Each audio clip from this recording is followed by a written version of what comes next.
Hello, welcome to New Filmmakers Los Angeles and in partnership with Movie Maker magazine. I'm Carolyn McDonald and I'm here this afternoon with Mariel Sosa, director of the documentary Say You Will. Thank you for being here with us today, Mariel. Let's take a look at a clip from Say You Will. Cuando nació Giovanni fue que encontré lo que yo buscaba. Young, I did a lot of stuff that I regret, and I know it wasn't right, but it's coming back to me. Just thinking about all the great memories we had. We don't have them anymore.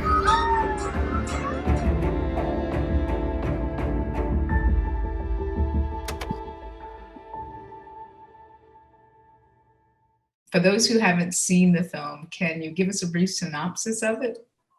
Of course. So the film stars a family of a Mexican American family in California, in Fullerton, and it follows kind of their lives, how they have been affected by gun injunctions, and it's kind of their look into how the family was drifted apart because of the system, because of the constant following and harassment they suffered for more than 10 years. So that's basically the film in a brief synopsis. Right. Now, were you aware of this gang injunction before you learned of Giovanni's story? I actually was not, and I think a lot of people have not listened or don't know much about gang injunctions because of it shows how effective the law actually is. I think the most effective laws is the ones that you don't know. They existed for so many years. I team up with the Urban Peace Institute because I wanted to do something that was orientated to youth and had the criminal justice thing on the film. However, the idea for the film, it came out in a conversation that I had with one of the lawyers from Urban Peace, and he explained me how many years there has been this law that has been targeted to young Latino and African American men. Not many people knew about this and how important it was to kind of shine a light on this. We talked, and he really sold me on the idea. I wanted to do it more family centered. That was always the goal from the beginning. I didn't want it to be something that was just informative, like this is what it is, and these are everything that embodies. I wanted to do it from the perspective of the people that were affected by the law, and kind of get a very personal and intimate look to it, and not just to make it like a general thing. Okay, this is the consequences of it, but kind of to see it from like the first perspective. Right, exactly. And so what was it about Giovanni's story specifically that made you want to tell his story? Yep, exactly about the thing that I wanted to touch on, family. I saw that much of Giovanni's story wasn't just Giovanni. It was the family that surrounded him. It was the brother. It was the mother. When I first met Giovanni, it was just gonna be me, him, and my partner at the time. It was just gonna be the three of us talking about his experience. But then, what it kind of took me by surprise was that his mother came alone in a meeting, and she kind of overtook the whole conversation.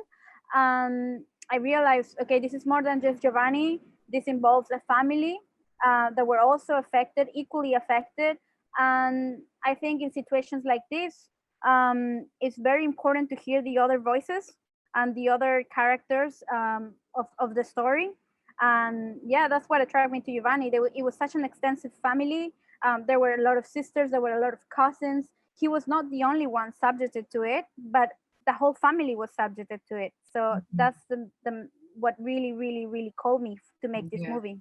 Yeah. And it's wonderful the way you told that story. Can you talk a bit about the process of how you got access to this family? Because it's wonderful, intimate moments and emotions that you capture. And what was it like to gain their trust and to get access to achieve this intimacy for them to open up, the story to you, open up to you? Yep, it was very difficult. It was a very difficult process because the movie is not just about one member. It's about different people. It involves a very young boy.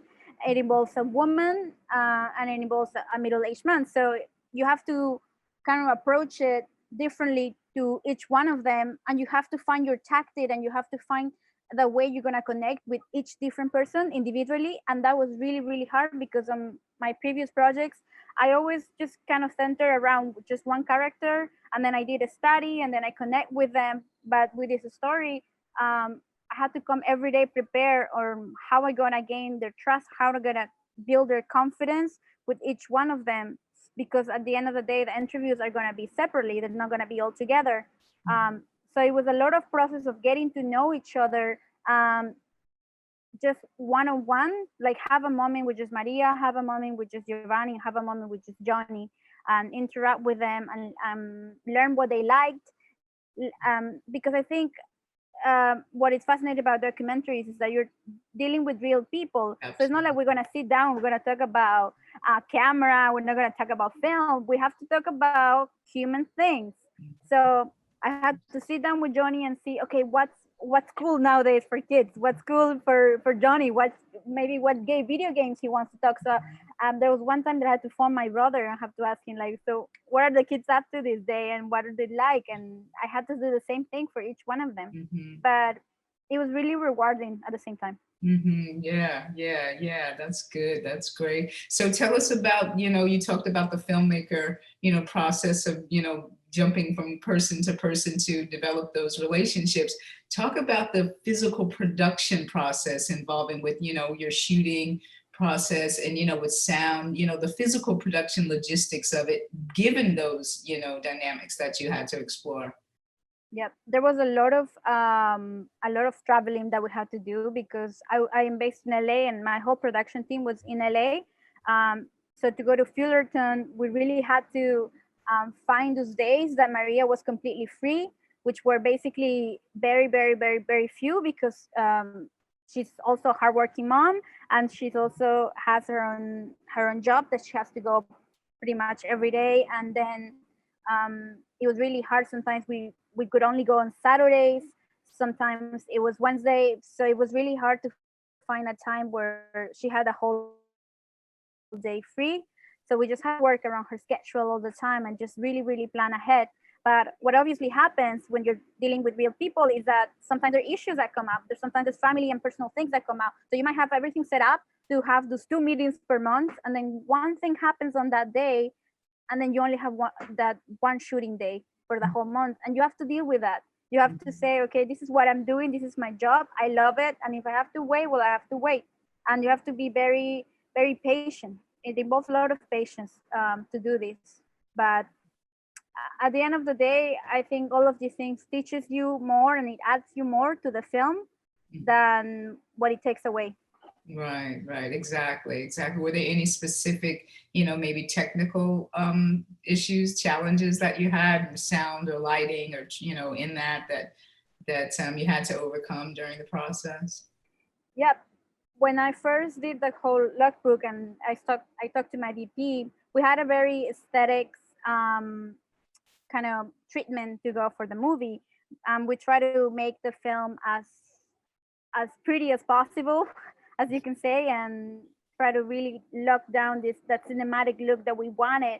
But what happened with documentary is that things are always evolving, things are always changing, and you have to adapt and be able to find beauty in like the common things, in the everyday shots, in like maybe Maria going to work or like Johnny going to school, and you have to find also how to capture that and how to create like a film look in that. So a lot of that, it involves of the ability of the DP, the experience that he has. And I think working with a good DP, working with a DP that understands documentary filmmaking, because if you work with a music video DP, or you work with like just like commercial DP, they might not be able to understand, like you have to move things, so you have to change things.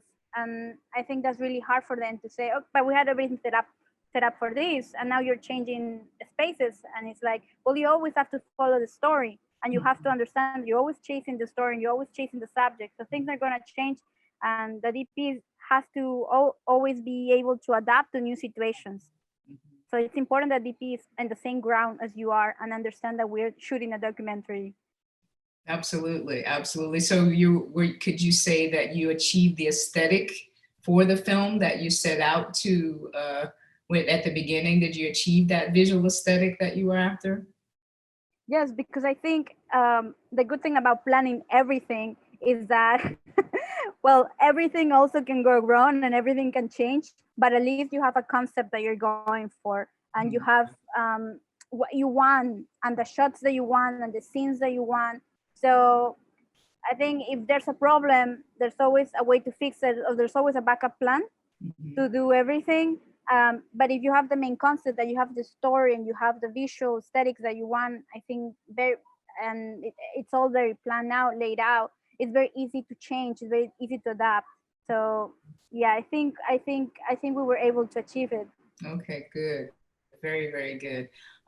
Great. So what was is there anything that you shot that is not in the finished film that you wish you could have included in the finished film? Yes, there were a lot of family events because, I mean, coming from like a Latino background, there's always a lot of parties. There's always a lot of celebration happening. So there were a lot of birthdays. There were a lot of just events in the family, like school related, that we went there and we shot, and we actually used some of the party scenes from one of the nieces in the film. And Giovanni was present, but there were a lot of things that it was just family, and it was really beautiful. And it was very intimate. However, you always have to kind of tell yourself, does this add to the story? Do you really need it? Does it tell the story? Because I think there's it always helps to keep it short, keep it concise. That's always a device that I have in mind. So having these long sequences of just like family events, even if it's pretty, like I know it's just gonna make the film a bit longer, and then it doesn't really add up to what we're trying to say. So it's a lot of kind of like pick and choose, and Right. and just kill your darlings. Just know like what's good for what I'm doing, Right. what's good for the story. So you have to sacrifice some of the good things that are happening off camera. Your story, exactly, absolutely. I totally understand that. What would you say is the biggest lesson that you learned from making this film that you could take away? Well, there were a lot of things, and I think what this film really taught me is more things about myself, that I didn't know, how much I really wanted to do this, because it was really challenging for me to be able to do this film for such an extensive period of time, and then dealing with just so many people. It made me more open to getting to know, with just striking conversations with everybody. I think what the beautiful thing about documentary filmmaking, I think it teaches you to be more human in some way, because you have to interact with everybody, and you know that not every conversation is going to lead up to something, but you're kind of building trust and you're building confidence. So you don't treat your characters just as an everyday actor that comes to set, clocks in, clocks out. In documentary, it's all about establishing relationships. Absolutely. And most of the relationships, most of the things that you attend, like the family events that I mentioned, they're not going to be on camera, they're not going to be shown, but it's part of the process. So to me, I think documentary filmmaking just teaches me more on a personal level. I think whenever I finish a film, there's always something that I learn, and I always feel this rewarding feeling of I'm growing as a person, and I'm seeing more things, I'm meeting more people. I'm challenged in so many different ways that I really not expected, and I wouldn't believe myself that I actually, oh my god, did I do that could almost be illegal. Did I do it because I really wanted it? Like it just takes you to that, do I really wanted it? And Right. you go, yes you do. So Yeah. it's an Beautiful. adventure. Yeah, it is. And how much time was it, the period of time for shooting again? How much? Yeah, it was from September to December. And then we did some pickup shots, January and February of the next year. Gotcha. So Right. yeah, but it was like sometimes we would go a few days per month, so it wasn't like we were shooting like Right. 4 Right, months. exactly. So what would you like the audience to take away from the film? What would you like your viewers to learn as you've experienced, and express it eloquently? For me, the point of view of the mother and the son were really important, because I feel like these are characters that are the most vulnerable, and we don't often see stories centered around the people that kind of live outside the main world. Like, we don't center around, like, when we see stories about criminality or just the main protagonists that kind of went through everything, sometimes we wonder, or sometimes we ask ourselves the questions, what about the family? How does the family feel about it? How do they stand in this? And then we often don't hear those voices. The voices that we don't hear of, I think, are the most intimate and more, I think it gives you a more perspective, and it gives you an even better approach to how you look at things. And hearing it from the mother, someone perhaps will say a little bit biased because she's a mom and she's always going to root for their son. But I think it just makes it more endearing, because you see this person that has seen his child born and gone through all of this, and she's seen it from like a distance, and just that feeling of not being able to do anything, and trying to say so many things and trying to articulate so many things, but at the same time you are not allowed. And then having this opportunity as a documentarian, or having this platform to channel that your own experiences, I think it gives them voice and it gives them power. Yeah. So to me, that's really important. And same for the little boy. Nobody asked the little boy. Nobody asked the youngest person of the family, how do you feel? How do you feel watching your brother go through all of this? And I think in this film, I wanted to say that they are not forgotten. They're as relevant as our main character. That's great. That's really great. And for the subject of the gang injunction, is there more awareness about this in other places, or is your film taking this on so that viewers can learn more about that? So I work with a nonprofit, the Urban Peace Institute. They have done a lot of programs, and they have done a lot of awareness concerning gang injunctions, but it has never been taken to the media. So this is one of the first works that we did with the lawyer that appears in the film, that we wanted to make it a story, give it a narrative. So that's what we're trying to do with the film. But there has been a lot of articles, a lot of movements pertaining gun injunctions. But I think this is the first time that we actually see a story of a family that's going through it. Okay. Well, thank you so much for being here with us this afternoon, Mariel. It's really been great talking with you. I've enjoyed talking with you. So what's up next for you? Yes, so I'm actually writing a feature script. I have my co-writer and I are working on this, and it's actually very, very far away from documentary. It's more into the fiction world. But what I always try to do with everything that I worked on is I always try to bring the documentary lens and I would say the human eye to everything I do, because documentary has an essence that I think it can be applied to every type of media, and it has a lens. I think so much more intimate that you can bring that to every single thing that you do, even if it's fiction, even if it's VR. So yeah, I always try to bring the nature of documentary, or that essence, into my projects that I do. That's great. Yeah, definitely. You have to have empathy, every character, on the screen, you want to be able to follow them. You want to, believe them and know them. So you're absolutely right to have that same essence that you get in documentary in a narrative film as well. So yeah, thank you again for being here with us this afternoon. And so, where can we follow you on social media? Where can we find you and keep up with you? Yes, I am very, very active on Instagram. I think as the rest of the world, but yeah, I'm on I'm on Instagram as Mariel Sosa Cueva, which is my full name. I know it's a bit long, but I wanted to include my mom's last name too. But yeah, I'm on Instagram, and that's where I pretty much update everything. I also have my website, marielsosa.com, and that's where you can follow me with every of the projects that I'm working on. But thank you, Caroline. Thank you to the New Filmmakers LA, to the Movie Maker magazine.